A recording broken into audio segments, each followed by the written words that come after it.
Pain is something we all fear, and for some, it becomes a nightmare that ends in the most tragic way. In this video, we'll share 5 real stories of the most painful deaths of all time. These aren't just sad endings, they're true accounts of people who endured unimaginable suffering, pushing the limits of human pain and endurance. These stories are raw, heartbreaking, and deeply disturbing. Authorities say 23-year-old Colin Scott was trying to hot pot just before he fell into a scalding hot geyser earlier this year. It was June in 2016 when 23-year-old Colin Nathaniel Scott set out with his sister Sable to explore the stunning, otherworldly landscapes of Yellowstone National Park. But by the end of that day, only one of them would return. Colin had recently graduated with honors from Pacific University, full of ambition and ready to start a doctoral program in psychology. This was meant to be a moment of celebration. But nature can be merciless, and Yellowstone hides some of the deadliest secrets beneath its surface. They made their way into the Norris Geyser Basin, one of the park's most geologically active and dangerous areas. But behind the beauty lurked something far more sinister. The water in these hot springs can reach 400 degrees Fahrenheit, hot enough to melt flesh. The crust around them? Thin, brittle, unpredictable. Despite warning signs and barricades, Colin and Sable stepped off the designated boardwalk. They were looking for a place to hot pot, a highly dangerous and illegal activity where people soak in the park's hot springs, mistaking them for natural spas. But these waters are not for healing. They are filled with toxic chemicals and superheated to deadly temperatures. As Colin tested the temperature of one small spring with his hand, the ground beneath him suddenly gave way. In an instant, he slipped and fell straight into the boiling, acidic water. Sable could do nothing but scream as her brother disappeared beneath the surface, the steam rising around her like a curtain closing on a nightmare. She called for help immediately, but deep down, she must have known. When Yellowstone Rangers arrived, they quickly realized the recovery would be nearly impossible. The spring wasn't just hot, it was corrosive. Highly acidic water eats away at organic matter with horrifying speed. They found only fragments. Colin's wallet, his flip-flops still resting at the edge. But then, a lightning storm rolled in, forcing the team to pause recovery efforts. When they returned the next day, there was nothing left. Not a single trace of Colin's body remained. The spring had dissolved him completely. The agony Colin must have experienced in those final moments is almost too much to comprehend. The water would have scalded his skin instantly, causing third-degree burns within seconds. But the acidic nature of the spring would have made the pain even worse, far beyond what most of us could imagine. Death came fast, but not before unthinkable suffering. Park officials confirmed what everyone feared. There was nothing left to bring home, nothing to bury, nothing for his family to hold on to but memories. Colin's death sent shockwaves through the park and beyond. It wasn't just a tragic accident. It was a harrowing reminder of how deceptive nature can be. The same geothermal features that attract millions of tourists each year are also capable of taking lives in the most horrific ways. Yet, people still ignore the warnings. They still venture off the boardwalk for a better photo, a closer look, a thrill. Some don't realize that just inches away from where they stand, the ground could collapse into scalding, acidic death. Since Yellowstone's founding, at least 22 people have died from accidents involving thermal features, but few as horrifying as Colin's. For Sable, the pain of that day will never fade.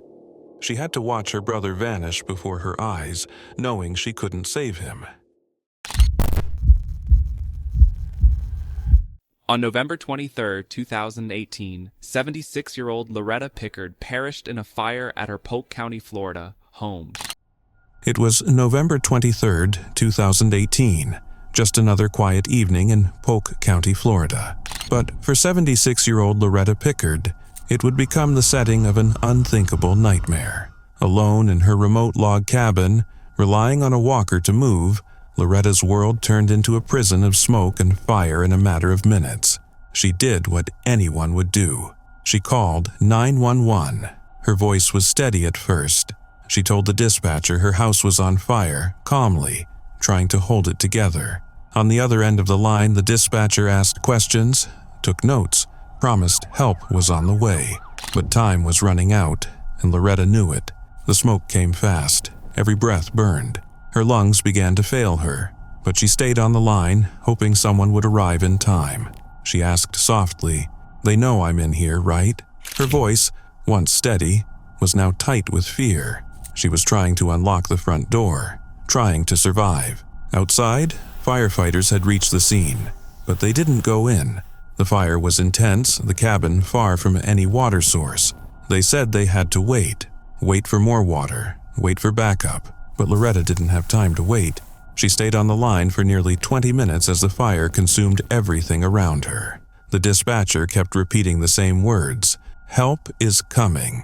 But the flames kept growing, and the air kept disappearing. At 7:06 p.m., they confirmed she was still inside. By 7:10, she was struggling to breathe, and still, no one went in. Loretta was dying, slowly, painfully, her lungs filled with smoke, her skin likely searing in the rising heat. The flames were closing in, and she could see them now. She screamed for help, screamed with every ounce of strength she had left, but the only reply was silence. By 7:28 p.m., her voice vanished, gone. The dispatcher stayed on the line. "I'm still here with you," she said. But Loretta wasn't responding anymore. Her body had given up, burned, broken, suffocated by the very air she had to breathe. It wasn't until 3 hours later, at 10:26 p.m., that the fire was finally brought under control. Inside the ashes of the cabin, they found Loretta's body, charred beyond recognition. But the pain didn't end there. For her family, what came next was even more unbearable. They learned that firefighters had been on the scene for over 14 minutes while Loretta was still alive inside. Not one had attempted a rescue. And then came the ultimate betrayal. Captain James Williams, the lead firefighter that night, had posted a photo of the blaze on Snapchat, while Loretta was still burning inside. No rescue, no urgency, just a photo for social media. He was suspended, yes, but the damage was irreversible. The investigation revealed a chilling truth. Communication between dispatch and the fire crew had broken down. Resources were limited. The crew lacked experience, but even worse, they lacked action. Loretta died waiting, not for rescue, for someone to care enough to try. Her family filed a lawsuit. They wanted justice, not just for Loretta, but to make sure no one else would ever suffer like she did. The 911 operator hadn't given life-saving instructions. The firefighters hadn't acted fast enough. The system had failed at every level. Initially, it was suspected that David got the infection from eating chicken until one of his friends came forward and said that he ate a gecko at the party. It was December 1st, 2018, in Logan, Queensland, Australia. David Dowel, 34 years old, was in his element, surrounded by family and close friends. And then someone, maybe joking, maybe serious, dared David to eat a gecko. Most people would have laughed it off, but this was David, the man who never said no to a dare others weren't sure. His partner of 15 years, Aira, admitted she wasn't paying attention. Music, drinks, conversation. It was just another wild story. But the next morning, everything changed. David woke up feeling off. Maybe it was a hangover, he thought. But by the next day, it was clear. This wasn't just a hangover. He began vomiting. His stomach twisted in pain. It grew worse, fast. By December 3rd, his family knew something was terribly wrong. An ambulance was called. Paramedics thought it might be gastro, something viral. He was taken to Mater Hospital in Brisbane. But what they couldn't see, what no one yet understood, was that something inside David was eating him alive. On December 4th, a diagnosis, salmonella, a bad one. Doctors thought it might be undercooked food, chicken maybe. But when Era mentioned the gecko, everything changed. Could it have been the lizard? Was it even real? No one knew for sure. But now, it was too late to wonder. David's body was shutting down. His abdomen swelled grotesquely. He vomited green fluid, his urine turned dark, and fluid began to fill his lungs. He could barely speak. His testicles ballooned to the size of grapefruits, leaking fluid, and his skin became clammy and pale. It was as if something inside him had begun to rot, slowly, relentlessly. His family watched, helpless. His sister Hannah described the pain in his eyes, how he gritted his teeth and moaned despite the medication. His little girls, Alyssa, Claudia, and Sage, didn't understand why Daddy couldn't talk or play anymore. Eventually, he was placed in a coma. That lively, joking, big-hearted man, now still and silent, surrounded by machines and the steady beep of a failing heart. On December 11th, 10 days after the party, David was taken into emergency surgery. His body was weak, too weak, and in that operating room, with doctors doing everything they could, David slipped away. Just like that. Ira and the girls were left in shock, numb with disbelief. How had it come to this? Could a silly dare really have stolen a life? Or was there more? Medical experts confirmed geckos can carry salmonella. It's rare, but it's possible. If David had eaten it, even on a dare, it might have been what triggered the infection that took his life. But that's the thing. No one ever knew for certain. David's family had questions. Too many. Why did it take so long for the hospital to take him seriously? Why did they have to plead for pain relief? Why did he have to suffer so long before they moved him to intensive care? Hannah said it plainly. It wasn't until he was almost gone that they acted like he was in real danger. The hospital insisted they did everything they could. The coroner would later rule the same, but none of it erased the image of David, bloated, broken, and dying before their eyes. He should have been joking in the backyard, laughing with his girls, not gasping for air in a sterile hospital room. On what would have been his 35th birthday, the family gathered by the Logan River, where David used to love fishing. They lit paper boats with handwritten messages and let them float into the water. A quiet goodbye to the man who used to make every gathering louder, brighter, better.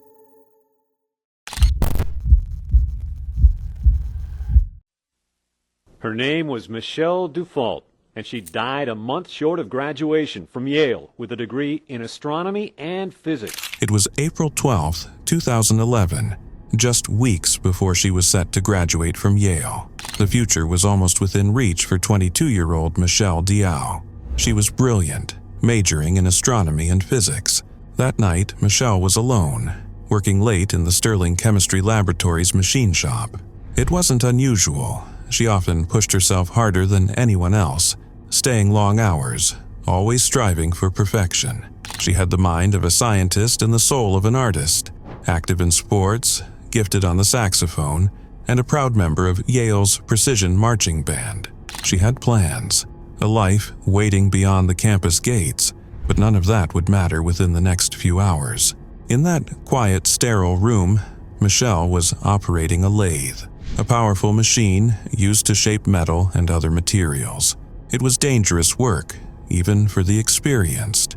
Yale's safety protocols were strict, and Michelle had completed the required training. She knew the risks, but even one misstep around such a machine could be fatal. And then, it happened. Somehow, her long, dark hair, beautiful, thick, and falling well below her shoulders, got too close. A fraction of a second, that's all it took. The lathe caught a strand, then another, until suddenly, violently, the machine dragged her in. She was pulled forward, fast. There was no time to scream, no time to escape. The force twisted her hair tighter and tighter, yanking her head into the spinning mechanism. Her neck was caught in a brutal hold. The pressure crushed her windpipe. In seconds, she couldn't breathe. By the time help arrived at 2:33 a.m., Michelle was gone. A fellow student found her body. The sight was devastating. An image burned into memory. a brilliant young woman full of life and potential, now lying still, taken in silence by a machine she had trusted. News of the accident spread like wildfire across the Yale campus. It didn't seem real. Michelle was gone? The girl who always smiled quietly before answering every question right, the one who stayed behind after lab to help others. Students were stunned, professors heartbroken. Yale's president, Richard Levin, called it what it was, a true tragedy, but no words could soften the blow. Michelle's family was crushed. Her grandfather, Robert Diao, called her a living saint. Her uncle Frederick, unable to hold back tears, said she was a wonderful kid with so much potential. And that potential? It had been limitless. Michelle was already working on research with real-world applications. She had dreams of oceanography, of contributing to science in ways most people couldn't even imagine. Her teachers in high school had once called her a star, a student with a gift that didn't come around often. She never bragged. She never needed to. Her work spoke for itself. The Occupational Safety and Health Administration opened an immediate investigation. Experts pointed to the risks. Long hair, loose clothing. Both can be deadly around machines like lathes. The lab had policies, but policies aren't always protection. In the aftermath, the lab was shut down. Classes were canceled, and Yale, an institution built on tradition and excellence, was forced to look inward. The administration promised sweeping safety reviews and reforms, but for those closest to Michelle, it was already too late. A vigil was held on campus. Candles flickered against the cold spring air. Students and professors gathered, some holding each other in silence, others stepping forward to share memories. They remembered her kindness, her passion, her focus, her laugh. Why do these things seem to only happen in China? A 23-year-old woman in Xinjiang province was taking a shower when her phone rang. Her iPhone 5 was on the charger, and when she picked it up, it electrocuted her to death. It was a quiet night in 2014 in Kashi, Xinjiang. 18-year-old Wu Yuan, a dedicated student far from her hometown of Urumqi, had just finished her studies for the evening. She lay in bed, exhausted but content, her iPhone 4S charging on the nightstand beside her. Her sister was working late. The apartment was empty but familiar, and Wu, like millions of others that night, was scrolling through her phone, chatting with loved ones, keeping ties strong with friends and family hundreds of miles away. Everything seemed normal, but in the stillness, something invisible was already happening. When her sister finally returned home, she knew instantly that something was wrong. The air was heavy with the stench of burning plastic and something else, sharper, more metallic. Panic rising in her chest, she called out to Wu. No answer. She ran to the bedroom. What she found would stay with her forever. Wu was lying motionless on the bed, her body horribly burned. Her skin was blackened, blistered, and cracked. Her phone, now shattered and scorched, lay beside her. The image was unbearable. One moment Wu had been there, laughing, breathing, alive. Now, gone.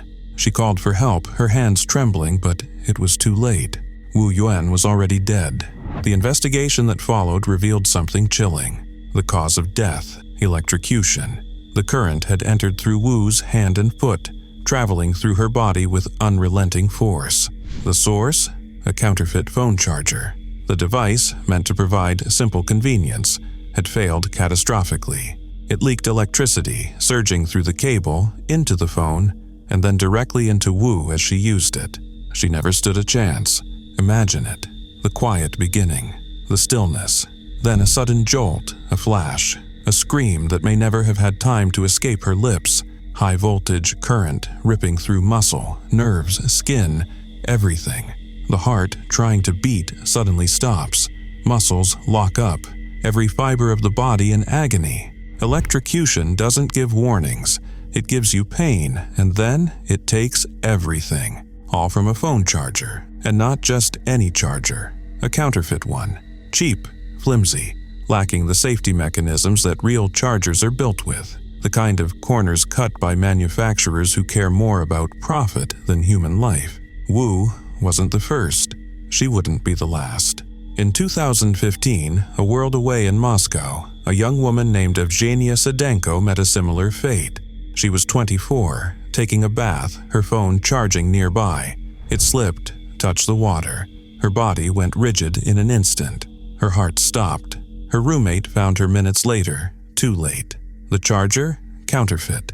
Again, 2 lives, 2 young women, 2 dreams, erased by something that should never have been allowed near a wall socket. Wu's family was shattered. Their daughter had traveled to Kashi to build a future, to study, to chase a life filled with possibility. Now they were left with only questions, grief, and a story that no family should ever have to tell. The store that sold the phone later reached out, but what could they say? What could they offer that would make up for what had happened? There is no refund for a lost life, no replacement for a daughter who never comes home. Wu Yuan's story is a painful reminder of how ordinary things, routine things, can turn fatal in an instant. We plug in our devices every day. We charge while we sleep. We scroll, we talk, we text, never thinking that the cord in our hand might be the last thing we ever touch. But it happens. It happened to Wu. This isn't just about one tragedy. It's about choices. It's about safety. It's about refusing to gamble with something as precious as life. Counterfeit electronics may look harmless. They may be cheap, but they carry a cost you can't measure in dollars.